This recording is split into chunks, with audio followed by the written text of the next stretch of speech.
በቅድሚያ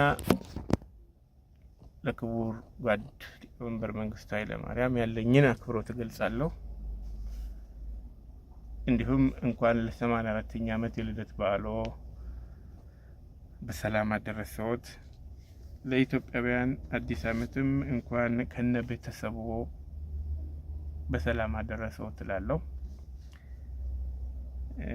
እግዚአብሔር በቸርነቱ ለክቡርነቱ እድሜ ሰጥቶ ለእኔም እድሜ ሰጥቶ ይህንን መልእክት ለማስተላለፍ በመቻሌ ደስተኛ ነኝ። በእርግጥ ትንሽ በህመም ላይ ነኝ፣ አደጋም ደርሶብኛል። ነገር ግን ስለ ራሴ ማንነት ለመግለጽ ያህል የተከበሩ ፕሬዚዳንት መክብብ ተክለ ሃይማኖት እባላለሁ። ነዋሪነቴ በ4 ኪሎ ነበር። አባቴ በታታሪነታቸው የታወቁ ጠንካራ ሰራተኛና አገር ወዳድ ነበሩ። በአሁን የገበያ ዋጋ 200 ሚሊዮን ብር የሚያህል ንብረት መሬቶችና ቤቶች የገዙ በላባቸውና በወዛቸው ያፈሩ ነበሩ። ነገር ግን ሐምሌ 1967 ዓ.ም በክቡርነቱ ባወጡት አዋጅ ባዶ እጃቸውን የቀሩ ቢሆኑም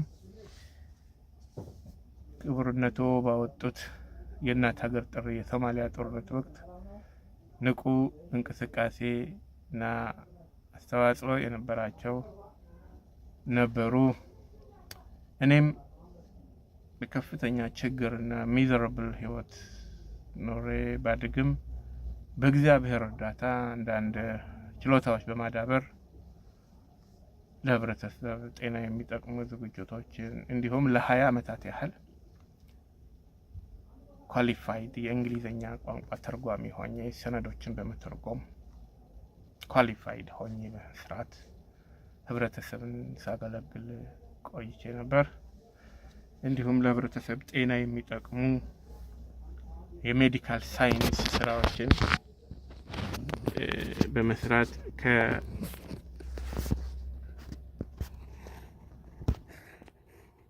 ከአዲስ አበባ HIV መከላከያና መቆጣጠሪያ ቢሮ ጭምር ወደ 300 ገጽ የሚሆን መጽሐፍ ለማዘጋጀት ባቀረብኩት ፕሮፖዛል የእስራኤል ናሙና ቻፕተሮች በማየት ይህንን ማውጫውን በማየት በአርኪ ሁኔታ ከአድናቆት ጋር የድጋፍ ደብዳቤ የጻፉልኝ ነኝ። እንደዚሁም ለወጣቶች የሚጠቅሙ ለተማሪዎች የሚጠቅሙ ኢንሳይክሎፔዲክ ሌክሲከንስ አውደ ጥበባዊ መዝገበ ቃላት የማዘጋጀት ፕሮፖዛል አድርጌ አቅርቤ በአንዳንድ ስፖንሰር በማጣት እስካሁን አቆሜዋለሁ። እንዲሁም ለህፃናት የስነ ምግባር መጽሐፍ ከ1 እስከ 6ኛ ክፍል ለሚማሩ ልጆች እያንዳንዱ 200 ገጽ 300 ገጽ 150 ገጽ የሆኑ ልዩ የስነ ምግባር መጽሐፍትን በማዘጋጀት ኦልሬዲ አዘጋጅቼ ጨርሻቸዋለሁ። እነዚህን በመስራት ለህብረተሰብ በአቅም ያክል እግዚአብሔር ጥበበኛው አምላክ በረዳኝ መጠን የምታትር ዜጋ ነኝ። ይህንን መልእክት ለማስተላለፍ ያሰብኩበት ምክንያት እነዚህ እንትኖቼ የሰጠኝ ከአዲስ አበባ HIV ቢሮ የተሰጡኝ በአማርኛና በእንግሊሽ ተጻፉልኝ ሰነዶች ናቸው። የድጋፍ ደብዳቤዎች ሌተር ኦፍ ሪኮሜንዴሽን ለUSAID ተጽፎልኝ ነበር። ነገር ግን ድርጅቱ ሊተባበረኝ አልቻለም። እነዚህ ዶክተሮች የሚሰጡት ድጋፍ ደብዳቤ የሚሰጡት የአንድን ስራ ኤክሰለንስ በመመልከት ጭምር ነው እና ክቡርነቶ በእንደዚህ አይነት ሁኔታ ላይ የምገኝ ነኝ። የመልእክቴ ዋና ሀሳብ የተከበሩ የቀድሞ ፕሬዚዳንት፣ የሂድሪ ፕሬዚዳንት፣ የሚኒስትሮች ምክር ቤት ሰብሳቢ፣ የጦር ኃይሎች ጠቅላይ አዛዥ እና የኢሰፓ ዋና ጸሐፊ ከዚህ በፊት ደቡብ ሱዳን በመጡ ጊዜ ለክቡርነቶ አንድ ደብዳቤ ጽፌ ነበር። ነገር ግን የሚያደርስልኝ በማጣቴ ለ2 ዓመታት ያክል ኦልሞስት ለ1 ዓመት ከ11 ወራት አስቀምጫው ነበር።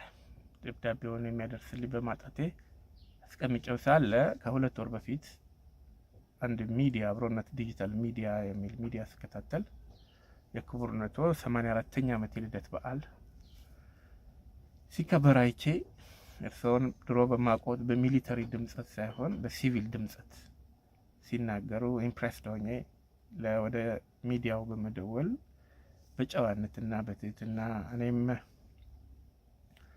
ለክቡርነታቸው አድናቆት እንዳለኝ እንደዚሁም ከዚህ በፊት ደብዳቤ አዘጋጅቼላቸው እንደነበርና የሚያደርስልኝ በማጣቱ ደብዳቤውን አስቀምጬው እንዳለሁ ከዚህም አልፎ ደግሞ የክቡርነታቸውን መጽሐፍ ወደ እንግሊዝኛ ቋንቋ ለመተርጎም ችሎታውም ልምዱም ቴክኒኩም ያለኝ መሆኔን ገልጬ በፍጹም ትህትና ሳስረዳቸው በመልካም አቀባበል ተቀብለውኝ እንደውም ከአውሮፓ ጭምር በመደወል ስለ ክቡር ጓድ ሊቀመንበር መንግስቱ ኃይለማርያም ለዚህ ትውልድ የሚጠቅም ፖዚቲቭ የሆነ ነገር ብቻ ካለዎት በጣቢያችን እናስተናግዶታለን በሚዲያችን ብለው ስለነገሩኝ እኔም አዎ የደብዳቤም ሀሳብ ፖዚቲቭ ነገሮች የተሞላ ነው። በማውቀውና በማምነው ልክ ፖዚቲቭ ሀሳቦችን ያንጸባረቀና የያዘ ነው። ምናልባት እንኳን ቅሬታዬ ቢኖረኝ ቅሬታዬ በእግዚአብሔር ቃል የተቃኘ በመጽሐፍ ቅዱሳዊ ድጋፍ ያለውን ቅሬታ በፍጹም ኢትዮጵያዊ ጨዋነት የማቀርብ ነኝ በማለት በዚህ ተስማምተው እቤት ድረስ መጥተው ቀርጸውኝ ነበር። ነገር ግን በህመም ላይ በመሆኔም ይህ ማስኩን አድርገሃል በማለት እንደዚሁም ጥራት የለውም የተቀረጸው በማለት አላስተላለፉትም። ለድጋሚ ቀረጻም እንደሚያመቻቹ ነግረውኝ ነበር። በመካከሉ ይህንን መልእክት ላስተላልፈው የፈለኩት የደብዳቤው ሀሳብ የተከበሩ ፕሬዚደንት የደብዳቤው ሀሳብ መስከረም 16 ቀን 22 ቀን 2016 ዓ.ም የተጻፈ ነው። ለክቡር ኮሎኔል መንግስቱ ኃይለማርያም ወልዴ ቀድሞ የኢህዴሪ ፕሬዚዳንት፣ የሚኒስትሮች ምክር ቤት ሰብሳቢ፣ የጦር ኃይሎች ጠቅላይ አዛዥ፣ የኢሰፓ ዋና ጸሐፊ ገንሂል ሀሮራይ ዚምባብዌ ይላል። የከበረ ሰላምታ፣ የመልካም ምኞት መግለጫ፣ የአድናቆት ቃላትና የሀገር ልጅ አክብሮታዊ ጥያቄ ይላል። ክቡር ሆይ በቅድሚያ የከበረ ሰላምታ አቀርብልዎታለሁ። የሰላም፣ የደስታ፣ የፍቅርና የጤንነት ዘመን እንዲሆንልዎ እመኛለሁ። መልካም ተግባሮ ከልቦናችን አይጠፋምና በጥሩ ጎኖ እናስቦታለን ይላል። በእርግጥም የተከበሩ ፕሬዝዳንት ታታሪና ተሃድሶ አምጪ ምናባቢ ችሎታ ያለዎት፣ ፈገግታ ከፊቶ የማይጠፋ ደግና የድሃ ረዳት እንደነበሩ ብዙዎች የሚመሰክሩት ነው። የተግባር ሰው ነበሩ። እጅ የማይሰጡና የማይበገሩ ቆራጥ፣ ጠንካራና በእኩልነት የሚያምኑ ሰላም ወዳድ እንዲሁም ትልቅ አይኪው ኢንቴሊጀንስ ኮሸንት ያለዎት ፈጣንና ንቁ ዲሲፕሊንድ መሪ ነበሩ። በስልጣን ላይ በነበሩበት ዘመን ከዘረኝነት የጸዳ ኢትዮጵያዊ አንድነት አስፍነዋል። ይህ ደግሞ ለአንድ ሀገር ሰላምና የመከባበር የአብሮነት ህይወት ዩኒቲ፣ ሶሊዳሪቲ ኤንድ ቱጌዘርነስ ጥሩ እሴት የሆነ መልካም ተግባር ነው። ወራሪውን የሶማሌ ኃይልን በተባበረ ክንድ ማባረርዎት ሌላው በጀግንነቱ የምንደመምበት በቆራጥነቱ የምንደሰትበት ተግባር ነው። ምክንያቱም የግዛት አንድነት ከማስከበር ባለፈ ተያይዞ ሊመጣ የሚችልን የእጅ አዙር የፔትሮ ዶላር አገዛዝ ወይም ጭቆናና ተጽዕኖ መንገድ የዘጋ ነው።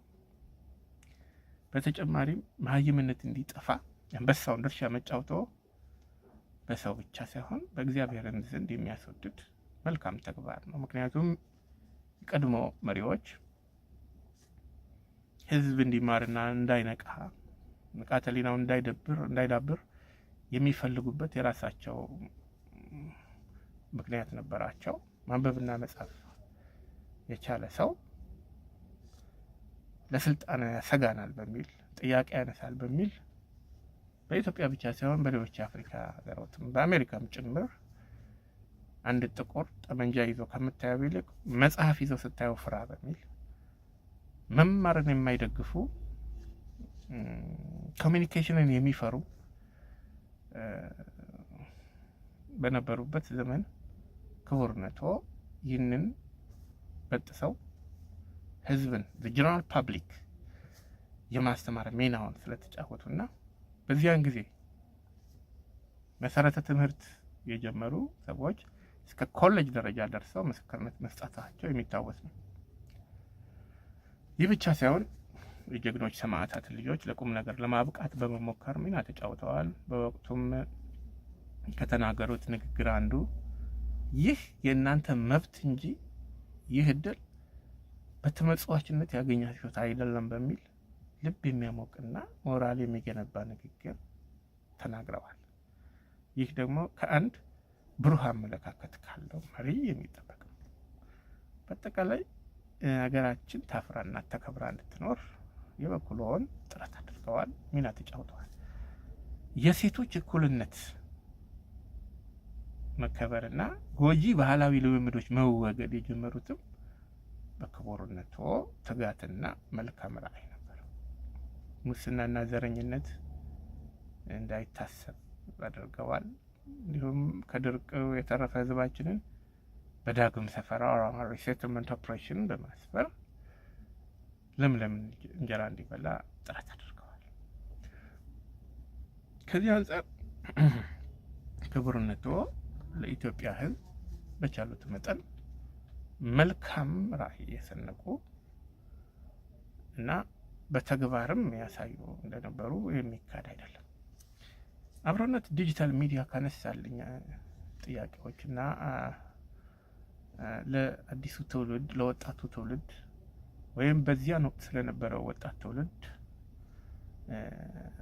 የምለው ነገር ካለ በሚል ለጠየቁኝ ጥያቄ በመሰረቱ ክቡርነቶ ወደ ስልጣን ሲመጡ የስልጣን ሱስና ምኞት ፍላጎት እንደነበረውት ሳይሆን መደበኛ ሚናውን ለመወጣት ታሪክዎን እንዳነበብነው ከሐረር ጦር ሰራዊቱን ወክለው አዲስ አበባ እንደመጡና በነበሩት አክቲቪቲ በሰነቁት ራዕይ የተነሳ መንገዱ እንደተከፈተለት the right man at the right time ሆነው እንደተገኙና ስልጣን ከያዙም በኋላ ንጉሱን ያወረዱበት መንገድም እንደ ሌሎች የአፍሪካ መሪዎች የተዛባና የዓለምን ሕዝብ ሾክ ያደረገ ሳይሆን ቫዮለንስ የተሞላበት ሳይሆን ስቴፕ ባይ ስቴፕ በሆነ ስትራቴጂክ በሆነ መንገድ ከስልጣን እንዳወረዷቸው የምናውቀው ነው። ይህ ደግሞ በአብዛኛው በአፍሪካ ኮንቴክስት ያልተለመደ በግብፅም በላይቤሪያም በሌሎችም አፍሪካ ሀገራት እንደምናየው ከምናየው ይልቅ የተለየና ሲስተማቲክ በሆነ መንገድ የተፈጸመ በመሆኑ አስደሳች አካሄድ ነው። እንደውም በቅርቡ ያረፈው አርቲስት ደበበ እሸቱ ሲናገር የንጉሱ መውረድ ሁለተኛ ዓመት በዓል ሆኖ መስከረም 2 ልክ እንደ መስከረም 1 ሁለተኛ ዓመት በዓል ሆኖ በኢትዮጵያውያን ዘንድ ደስታ የፈጠረ ነገር ነበር የሚል ምስክርነት ሰጥቷል። ይህ ብቻ ሳይሆን የተከበሩ የቀድሞ ፕሬዚዳንት ከሰሯቸው ፖዚቲቭ ነገሮች መካከል የህዝቡን ጥያቄ መመለስ፣ ለመሬት ላራሹን የፊውዳልና የባላባታዊ ጭቆናዎችን አግባብ ያልሆኑ ስርዓት የሌላቸው አካሄዶችን ከህዝቡ ጫንቃ ላይ ለማውረድ ያደረጉት የወሰዱት እርምጃም የሚያስመሰግን ነው። ለሙስሊሞችም የሃይማኖት እኩልነት እንዲሰፍን አድርገዋል። ለክርስቲያኖችም ለክርስቲያን ኔሽንስ በቀጥታም ባይሆን በተዘዋዋሪ የፈጸሙልን ያደረጉት አስደሳች ተግባር አለ። ምክንያቱም በዳልጋ አንበሳና በይሁዳ አንበሳ መካከል ያለውን ልዩነት በግልጽ ያወጡበት ለአንዳንድ የማህበረሰብ ክፍሎች ቢኢት ኢን ኤዥያ ኦር አፍሪካ ኦር ዘ ካሪቢያን ኦር ዘ ሻሸመኔ ፓርትስ ኦፍ ኮሚዩኒቲ እኛ እንዴት አድርገን ልናስረዳቸው እንደምንችል በዲቫይንና በሂውመን መካከል ያለውን በጋድ ሄድና በማንካይንድ መካከል ያለውን ዲፈረንስ በሚገባ ቁልጭ አድርገን ለማስረዳት ፕሩቭ ለመወያየትም የምንችልበትን መሰረት ይጣሉ የቁርጥ ቀን ልጅ ነበሩ። እንዲሁም ከሚዲያው በቀረበልኝ ጥያቄ በወቅቱ የነበሩ ወጣቶች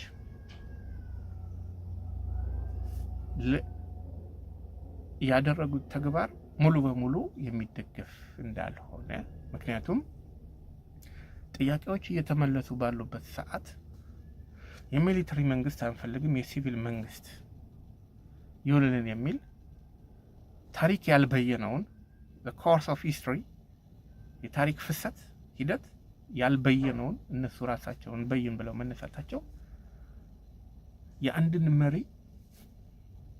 መሪው የሰነቀውን ራዕይና የዘረጋውን ፍኖተ ካርታ ሮድማፕ ከመደገፍና መርምሮ ሚሻሻልም ካለው ከማሻሻል ይልቅ በጭፍን መቃወም ተገቢ እንዳልሆነ፣ ይልቁንም በኢትዮጵያውያን ዘንድ አንድ አባባል አለ። ዋናው አሳሳቢ ነገር የድመቷን ነጭነት ወይም ጥቁርነት ሳይሆን አይጥ መያዝ መቻሏ ነው እንደሚባለው የአንድ መሪ ኳሊቲውን በመመልከት እዛ ላይ ቢውልድ አፕ በማድረግ መደገፍ ሲገባ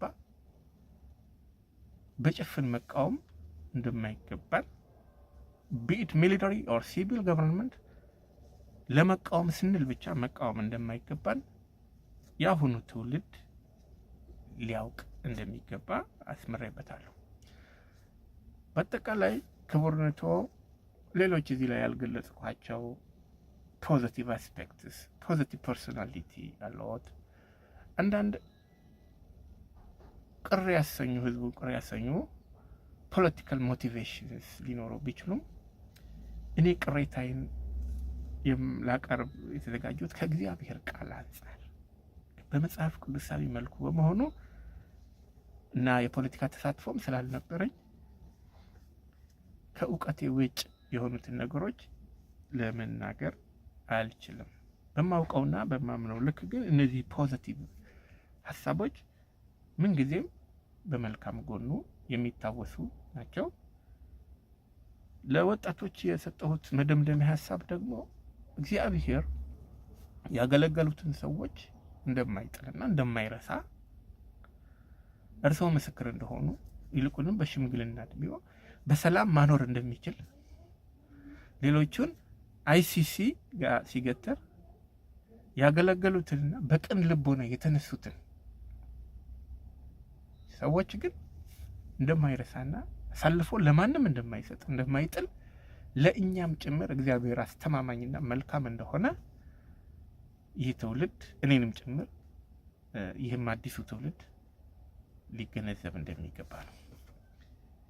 በመጨረሻም የተከበሩ ፕሬዚዳንት ቅሬታዬን በፍጹም ጨዋነት ስገልጽ ክቡርነቶ የኢትዮጵያ ሰራተኞች ፓርቲ የነበሩ ሰብ ያሰኘው ስራ መሆኑን ያስመሰከሩና የደገፉ ሰራተኞችን የሚወዱና የሚደግፉ የሚያበረታቱ ስራ ወዳድ መሪ እንደነበሩ በደምና በወዝ ንብረት ማፍራትን የደገፉ መሪ እንደሆኑ ግልጽ ነው። ከእንዲህ አይነት ታታሪ ሰራተኞች ደግሞ የተከበሩ ፕሬዚዳንት የኢሰፓ ዋና ጸሐፊ ከእንዲህ አይነት ታታሪ ሰራተኞች አንዱ የኔ አባት ነበሩ። የፖለቲካ ተሳትፎ ያልነበራቸው ሰርቶ አደር ዜጋ ነበሩ። የኦፊስ ፕሮቶኮል የሚጠብቁ ለእናቶችና ህጻናት የሚራሩ ቁጥብና ትሁት በእውቀት የታደሉ አባት ነበሩ። ነገር ግን በ1967 ዓ.ም ጡረታ ወጥተው በዚህ ሰነድ ላይ እንደሚታየው በ1972 ዓመተ ምህረት የ70 ዓመት አዛውንት ነበሩ። ስለዚህ በ1967 ዓመተ ምህረት የ65 ዓመት ጡረታ መውጫ ዕድሜ ላይ የደረሱ የ65 ዓመት አዛውንት ነበሩ። አገልግሎታቸውን ተቀብለው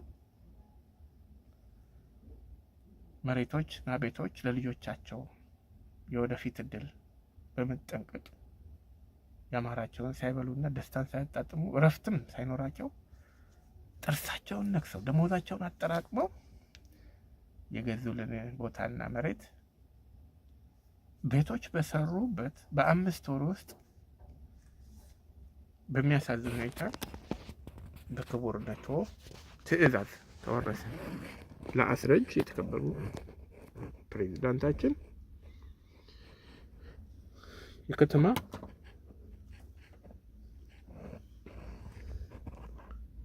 የስራና ቤቶች ሚኒስቴር የቤቶች አስተዳደር ድርጅት የትርፍ ቤት ጊዜያዊ መረካከቢያ ይላል። አቶ ተክለ ሃይማኖት በድሉ 819 ካሬ ሜትር ይላል። እዚህ ጋር አዲስ ቤት ነው ይላል። አዲስ ቤት ነው ይላል። አዲስ ቤቶች ወደ 8 ክፍል ቤቶች ናቸው። አዲስ ቤቶች ናቸው። ሻወሩ፣ ኪችኑ፣ ማድቤቱ፣ ሳሎኑ 2 የተለያዩ ቤቶች 819 ካሬ ቢልም በካርታ ላይ ግን መዘጋጃ ቤት ባለው ካርታ 976 ካሬ ሜትር ቤቶች ተወርሰዋል። አላግባብ ዊዛውት ፕሮፐር ጀስቲፊኬሽን ተወርሰዋል። ይህም ደግሞ ለማረጋገጥ ጥር 2967 ከመወረሱ ከ5 ወር በፊት ለአዳዲስ ቤቶች መብራት ያስገባንበት የኤልፓ የኤሌክትሪክ ማደያ ወይም የኢትዮጵያ ኤሌክትሪክ መብራት ኃይል ባለስልጣን ሰነድ ያስረዳል። ጥር 29/5/67 የተወረሱ። ይህ ብቻ ሳይሆን የተከበሩ ፕሬዚዳንት በ4 ኪሎ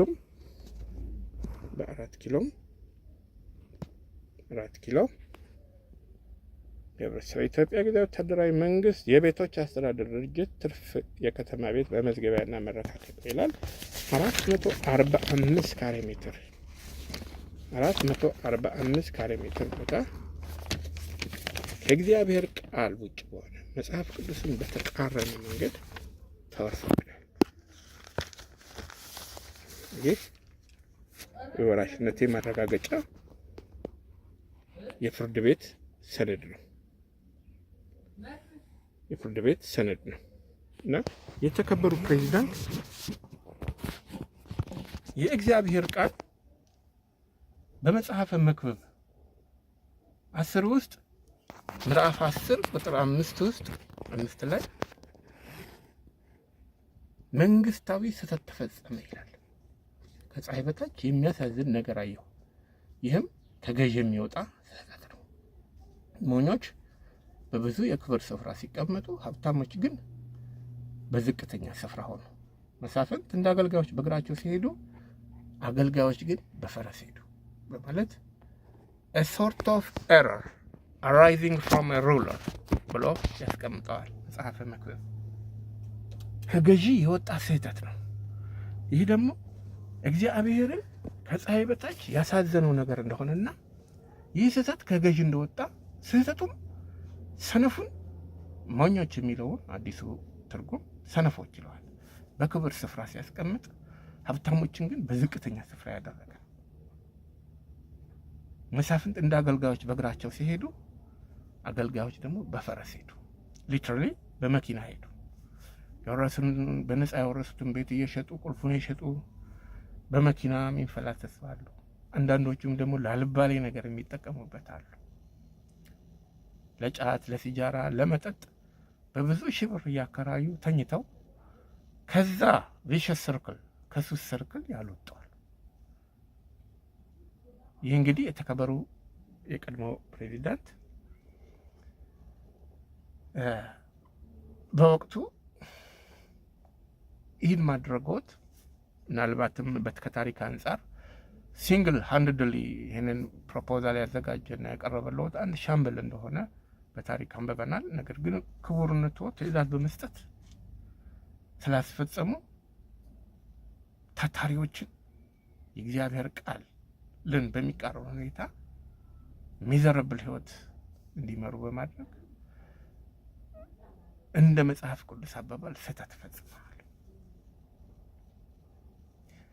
ስህተትን ደግሞ ማስተካከል ከአንድ ከፍተኛ አይኪው ካለው የላቀ አእምሮ ካላቸው የዓለማችን መሪዎች መካከል ህዝቦች መካከል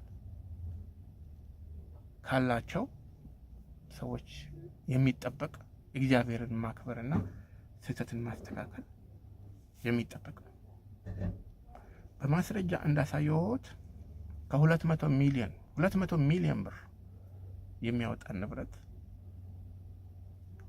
በክቡርነቶ ትዕዛዝ ተወርሶ ባዶአችንን ቀርተናል። ፖዚቲቭ የሆኑ ስራዎች እንደተጠበቁ ሆነው ቅሬታዬ የማቀርበው ቅሬታ ይሄን ነው። ስለዚህ ቢያንስ ለአንድ ሰው እንኳን ፈርስት ካም ፈርስት ሰርቭድ እንደሚባል ቢያንስ ከ50 ዓመት በኋላ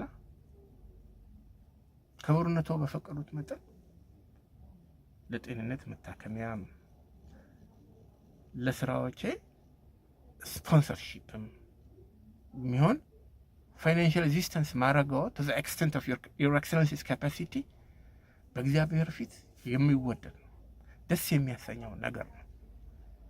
ስህተትን ሪድሬስ ማድረግ እግዚአብሔርንም የሚያስደስት ተግባር ስለሆነ በዚህ አጋጣሚ ከ50 ዓመት በኋላ ይህን መልእክት ለማስተላለፍ በመቻሌ ደስተኛ ነኝ። በተረፈ መጪው አዲስ ዓመት ለክቡርነቶና ለቤተሰቦ መልካም የፍቅርና የሰላም የጤና ዘመን እንዲሆን እመኛለሁ። ክቡርነቶንም ላስተናገደልን ለተከበረው የዚምባብዌ መንግስትና ህዝብ ያለንን አክብሮት እንገልጻለን። ሻሎም። አመሰግናለሁ።